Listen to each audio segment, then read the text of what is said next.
I never thought I'd be writing this, but here I am. I need to provide some background so everyone understands why this is such a huge deal. Our father walked out on us when I was 12 and my brother Jake was 9. He just left one day saying he needed space and never came back. No real explanation, no proper goodbye, nothing. I still remember that morning. It was a regular Tuesday. He kissed us goodbye like normal when we left for school, and by the time we got home, he was gone. Just a note on the kitchen counter saying he needed time to figure things out and would call soon. Mom was devastated. She had been a part-time teacher before this, but suddenly she had to support 2 kids on her own. She took up 2 more jobs, working as a receptionist during the day and doing data entry work at night. We had to move out of our house into a tiny 2-bedroom apartment because we couldn't afford the mortgage anymore. Mom sold her car and started taking the bus. She gave up her book club, her yoga classes, everything she enjoyed, just to keep us fed and clothed. I basically became a second parent to Jake. I would cook dinner, mostly mac and cheese and frozen stuff, but I learned, help him with homework, and make sure he got to school on time while Mom worked. We became really close during this time. Jake would crawl into my bed when he had nightmares about Dad leaving, and I would tell him stories until he fell asleep. We promised each other we would always stick together, always be honest with each other.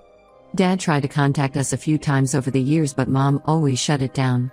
The first time was about 6 months after he left. He showed up at our apartment with Christmas presents. Mom slammed the door in his face and cried all night. After that, he would send birthday cards with checks, but Mom would tear them up without letting us see them. She said if he couldn't be there when we needed him most, he didn't deserve us now. I agreed with her completely. Where was he when Jake needed braces and Mom had to pick up extra shifts to pay for them? Where was he when I had to skip my senior class trip because we couldn't afford it? Jake was always quieter about the whole thing. When Mom would get angry talking about Dad, Jake would just leave the room. I thought it was because it hurt him too much to think about Dad, but now I realize it might have been something else. Growing up, we didn't have much, but Mom made sure we had everything we needed for school. She was determined that we would go to college and have better lives. I got a scholarship to the state university, and Jake got into a good technical school. Mom cried at both our graduations. She was so proud that she had managed to get us educated despite everything. Last month, everything changed. Jake had come over to my place to hang out. We do this pretty often, watch bad movies and order takeout. He went to take a shower after spilling soda on himself, and asked me to order food using his phone since mine was charging. That's when I saw them, messages from an unsafe number.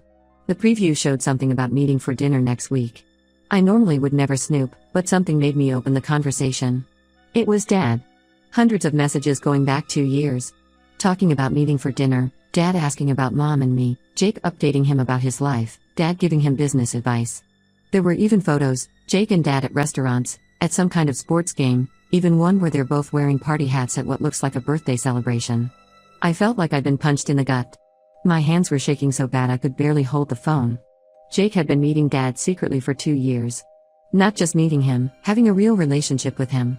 All while watching Mom work herself to exhaustion, all while letting me believe he felt the same way about Dad that I did. I confronted Jake as soon as he got out of the shower. He tried to grab his phone, but I held onto it, demanding explanations. He broke down pretty quickly and told me everything. Dad had tracked him down at his workplace 2 years ago. Just showed up one day during Jake's lunch break. Jake said he was angry at first, almost called security to have him removed. But Dad begged for a chance to explain, to try to make things right. According to Jake, they started with just one dinner. Dad apologized, said leaving was the biggest mistake of his life, that he thinks about us every day. Jake said he was skeptical at first but decided to give Dad a chance. Since then, they've been meeting regularly. Dad's even been helping Jake with his new business startup, giving him advice about suppliers and marketing. I was furious.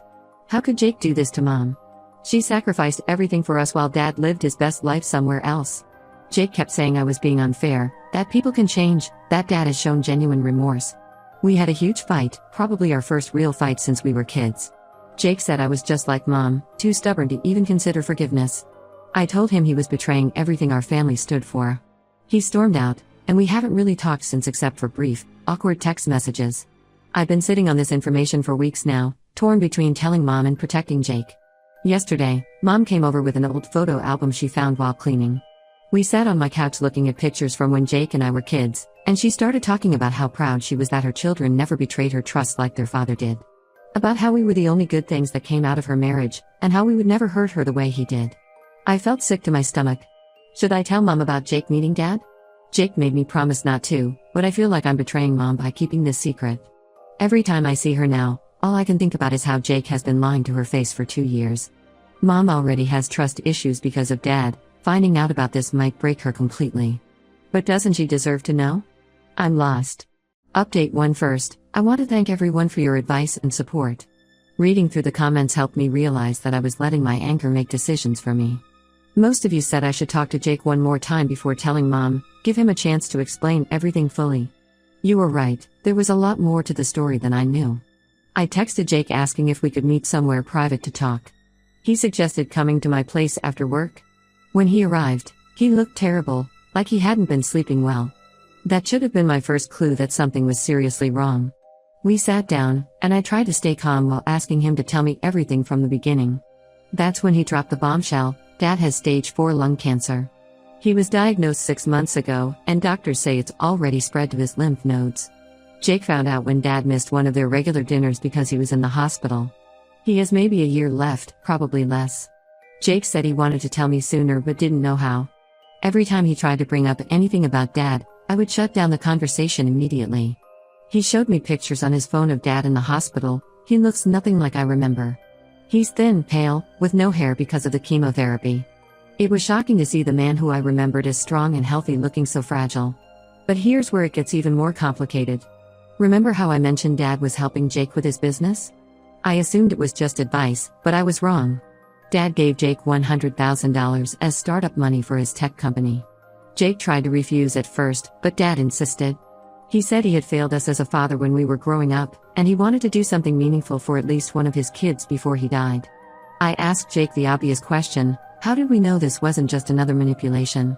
How could we trust that Dad wasn't faking the cancer to get sympathy? Jake was prepared for this. He pulled out a folder with Dad's medical reports, hospital bills, and treatment plans from one of the biggest cancer centers in the state.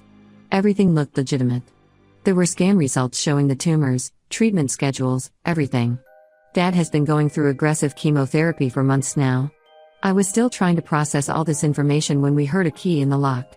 Mom has a spare key to my apartment for emergencies, and she sometimes drops by with groceries or just to chat.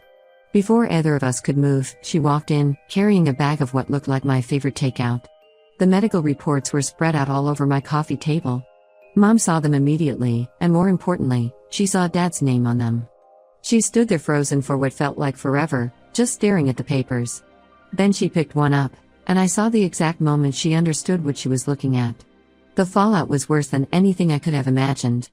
Mom didn't just get angry, she completely broke down. She started screaming at Jake, things I'd never heard her say before.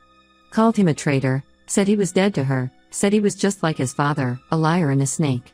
I tried to explain that I had just found out too, but she wouldn't listen. She convinced herself that we had both been lying to her all along, that we had been secretly meeting Dad for years. Jake tried to explain about the cancer, tried to show her the hospital photos, but that made everything worse. Mom said Dad was probably faking it all for attention, that he was just trying to manipulate his way back into our lives now that we were successful. She said he probably wanted to play the dying father card to clean his conscience. The things Mom said to Jake were horrible. She brought up every sacrifice she had made for us, every time she had gone without food so we could eat, every Christmas she had worked double shifts to buy us presents. She said Jake had thrown all of that back in her face. When Jake tried to hug her, she physically pushed him away. She left after saying she needed time away from both of us. Jake tried to follow her, but she threatened to call the police if he didn't leave her alone. She was crying so hard she could barely drive. I wanted to stop her, but she locked herself in her car. Jake is completely devastated. He keeps saying he just wanted to give Dad a chance to make things right before he died. He said he never meant to hurt Mom, he just didn't know how to tell her. I'm still angry at Jake for keeping secrets, but seeing Mom's reaction made me wonder if we could have handled this better. Mom isn't answering calls or texts from either of us. Jake's girlfriend called me yesterday to say Mom is staying with our Aunt Linda. Apparently, she's not eating properly and barely leaves the guest room. Aunt Linda is worried about her mental health. Jake tried to go to Aunt Linda's house to talk to Mom, but our cousins formed a literal human barrier at the door and wouldn't let him in. Word has spread through the family, and most of our relatives are taking Mom's side. Jake's been getting angry messages from aunts and uncles he hasn't talked to in years. I don't know what to do now. I'm stuck in the middle. I understand Mom's pain and sense of betrayal, but I also see how much Jake is suffering. He truly believed he was doing the right thing by giving Dad a chance before he died. Now everything is falling apart, and I don't know how to fix it. Update: 2 things have gotten even more complicated, and honestly, I didn't think that was possible. After weeks of silence, Mom finally agreed to meet me for coffee. I picked a quiet cafe far from her neighborhood to avoid running into anyone we knew. When she arrived, she looked different. She'd lost weight, and her hair was graying at the temples. She seemed calmer, but there was this coldness in her eyes I'd never seen before. She ordered black coffee and didn't touch it for the first 20 minutes. We sat in awkward silence until she finally started talking. What she revealed changed everything I thought I knew about our family history. Dad had another family when he left us. Mom found out about a year after he disappeared. One of her friends saw Dad at a shopping mall with another woman and a baby. Mom hired a private investigator with money she had been saving for our college fund. That's how she discovered Dad had been living a double life for 3 years before he left us. His other girlfriend was pregnant when he walked out. They had a daughter together. Mom never told us to protect us from the pain. She said knowing our father left us for another family would have destroyed us as children.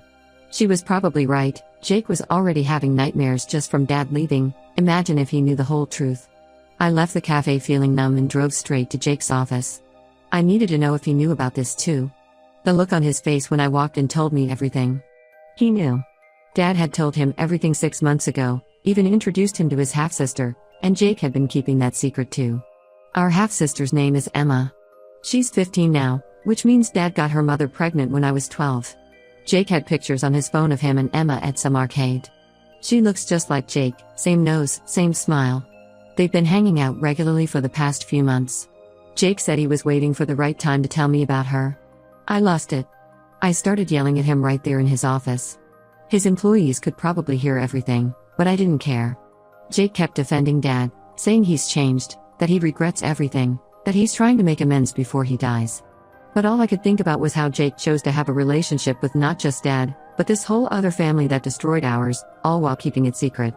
Jake said Emma is innocent in all this, that she's just a kid who wants to know her siblings.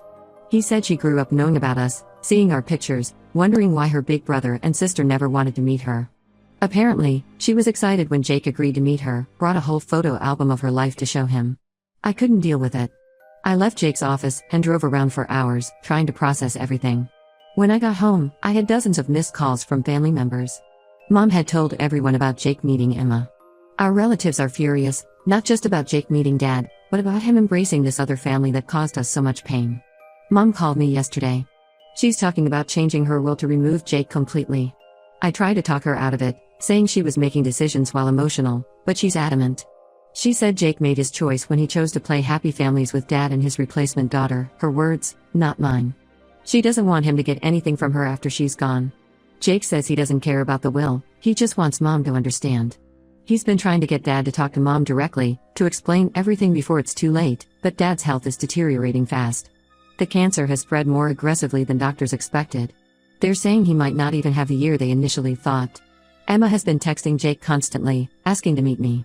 Jake forwarded me some of her messages. She sounds like a sweet kid who's just trying to understand her family.